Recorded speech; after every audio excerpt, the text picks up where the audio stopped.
আসসালামু আলাইকুম, আমি মোহাম্মদ রুবেল ইসলাম রানা কুড়িগ্রাম ম্যাথ স্কুলের পক্ষ থেকে আপনাকে জানাচ্ছি আন্তরিক অভিনন্দন ও শুভেচ্ছা। আজকে আমরা 2023 সালের এসএসসি পরীক্ষায় ময়মনসিংহ বোর্ডে 3 নম্বরে যে সৃজনশীল প্রশ্ন আসছে তা সমাধান করব ইনশাল্লাহ। তো চলুন দেরি না করে শুরু করা যাক। আর আমাদের এই চ্যানেলটি এতটা গুরুত্বপূর্ণ নয় যে আপনাকে সাবস্ক্রাইব, লাইক, কমেন্ট, শেয়ার এসব করতে হবে। শুধুমাত্র দেখতে থাকুন, দেখতে দেখতে ভালো লাগা ভালোবাসা হয়ে যাবে ইনশাল্লাহ। তো এখানে উদ্দীপকে দেওয়া ছিল m ইকুয়াল n ইকুয়াল আর r সমান, তিনটার মান দেওয়া ছিল।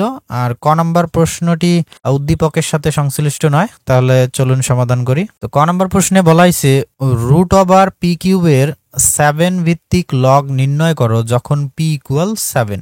রুট ওভার পি কিউবের 7 ভিত্তিক লগ, এটা সমান আমরা লিখতে পারি, তাহলে লগ ভিত্তি কত হবে 7, তাহলে বেজে আমাদের লিখতে হবে 7।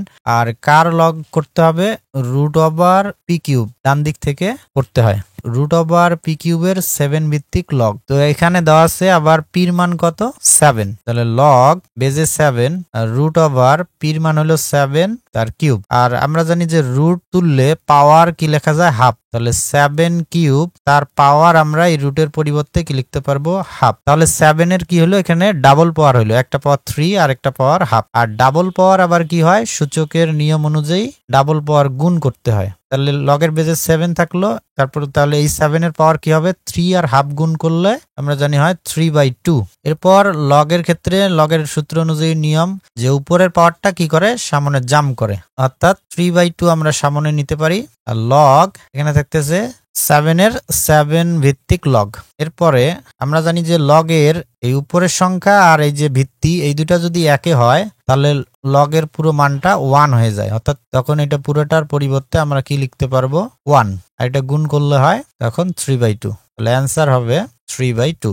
আর লগের সূত্রটা এরকম ছিল, এর এ ভিত্তিক লগ এটার মান হলো 1, এটা হলো আমাদের সূত্র। এই সূত্র থেকে আমরা এটা 1 লিখতে পারি। তো খ নম্বর প্রশ্নে বলা হয়েছে m বাই n এর পাওয়ার x ভাগ m স্কোয়ার বাই n এর পাওয়ার x প্লাস 1 এর মান নির্ণয় করো। আর এখানে m এবং n এর মান দেওয়া আছে। দ্বিতীয় লাইনে আমাদের কি করতে হবে, m এবং n এর মান বসাতে হবে। তো m এর মান হলো 5 এর পাওয়ার x প্লাস 1 বাই কি আছে n এর পাওয়ার x, তো n এর মান হলো 5 এর পাওয়ার আর তার পাওয়ার আমাদের কি দিতে হবে এখানে x, ভাগ m এর মান হলো 5 এর পাওয়ার x প্লাস 1 আর তার কি আছে এটা স্কোয়ার, তাহলে আমাদের কি করতে হবে স্কোয়ার দিতে হবে। n এর মান আমাদের কি আছে 5 এর পাওয়ার x মাইনাস 1 আর 5 এর n এর পাওয়ার এখানে আবার কি দেওয়া আছে x প্লাস 1, তাহলে এটার পাওয়ার আবার x প্লাস 1। আচ্ছা, এরপরে আমরা কি করব, উপরে এটা যা আছে তাই রাখলাম, 5 এর পাওয়ার x প্লাস 1 আর নিচে ডাবল পাওয়ার, এটা গুণ করে দেব। তাহলে x আর x গুণ করলে হয় x স্কোয়ার মাইনাস x আর 1 গুণ করলে হয় x। এরপরে এই যে ভাগ আছে, তাহলে গুণ দিলে কি হবে পরেরটা উল্টে যাবে, অর্থাৎ এই যে নিচেরটা এটা উপরে যাবে। তো 5 এর পাওয়ার x minus 1 into x plus 1, অর্থাৎ ডাবল পাওয়ার গুণ হবে। তো এখানে আবার সূত্র তৈরি হয়েছে a minus b into a plus b, অর্থাৎ a square minus b square. তাহলে এটার পরিবর্তে আমরা লিখতে পারি x স্কোয়ার মাইনাস 1 স্কোয়ার। তো 1 স্কোয়ার যেহেতু 1 হয় তাহলে স্কোয়ার না দিলেও চলবে। তাহলে এই যে নিচেরটা কি হলো উপরে চলে গেল আর উপরেরটা তাহলে কি হবে নিচে চলে আসবে। তাহলে 5 এর পাওয়ার এখানে যে 5 এর কি হচ্ছে ডাবল পাওয়ার আছে, তাহলে এখানে আমাদের ডাবল পাওয়ার কি করতে হবে গুণ করতে হবে। তাহলে 2 দ্বারা x প্লাস 1 কে গুণ দিলে কি হয় 2 আর x গুণ করলে 2x প্লাস 2 আর 1 গুণ করলে হয় 2। উপরে এই যে দুইটা বেজ মিলতেছে আর গুণ অবস্থায় আছে, তাহলে আমরা কি করব একটা বেজ নিব আর গুণের পাওয়ার কি হয় যোগ হয়, তাহলে এই পাওয়ার দুইটা কি হবে যোগ হবে। তাহলে x প্লাস 1 এই পাওয়ারের সাথে আমাদের কি করতে হবে এই পাওয়ারটা যোগ করতে হবে, তার সাথে প্লাস হইলো x square minus 1, minus 1 plus 1 কাটা যায়। নিচে আবার দুইটা 5 থেকে আমরা কি করব একটা 5 নিব, এটাও যেহেতু গুণ অবস্থায় তাহলে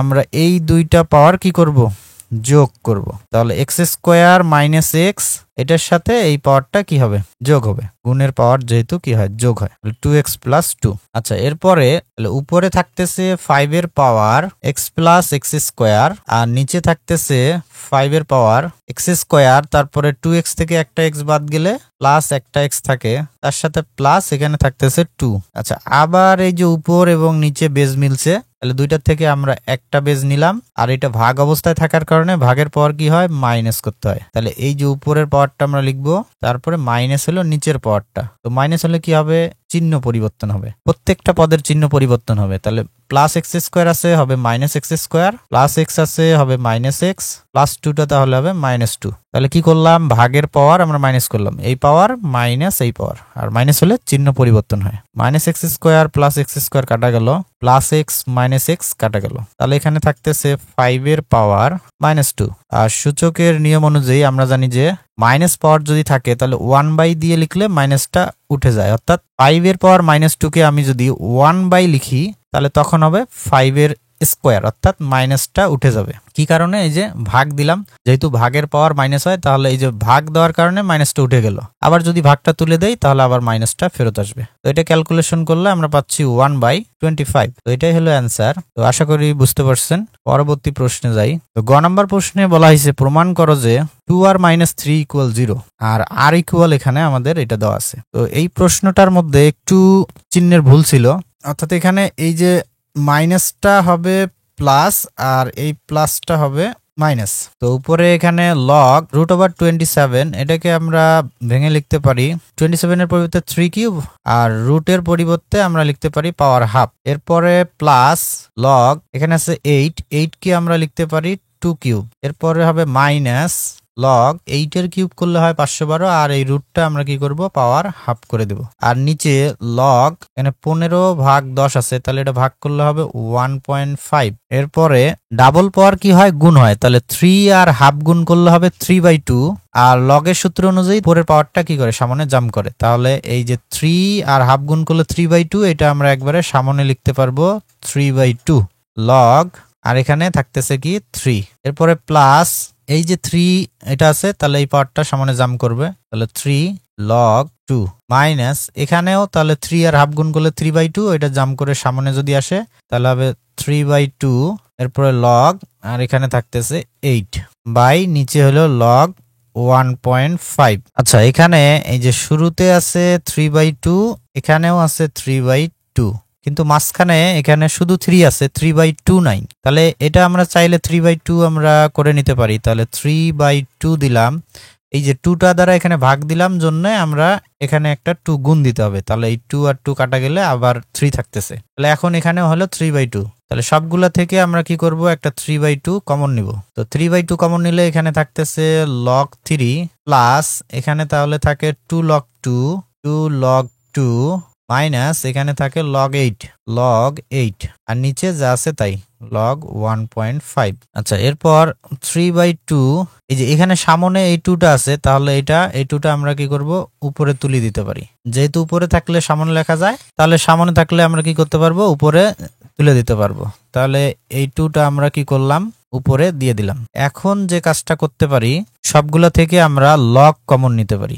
আর আমরা জানি লগ কমন নিলে চিহ্ন পরিবর্তন হয়। কিরকম, প্লাস থাকলে কি হয়, ইনটু হয়, আর মাইনাস থাকলে ডিভাইড হয়। তাহলে এখানে লগ যদি আমরা কমন নেই তাহলে এই জায়গাটায় কি থাকতেছে 3, আর প্লাসটা কি হবে, প্লাসটা হবে ইনটু, অর্থাৎ গুণ হইলো। আর এখানে লগ বাদ গেলে 2 স্কোয়ার মানে 4 থাকতেছে, আর মাইনাসটা কি হবে, ভাগ হবে, তাহলে বাই, আর এখানে থাকতেছে লগ কমন নিলে তাহলে 8 থাকতেছে বাই 8, আর নিচে থাকতেছে log 1.5। তাহলে 3 4 12কে যদি আমরা 8 দ্বারা ভাগ করি তাহলে 3/2 অর্থাৎ 1.5 আমরা পাচ্ছি।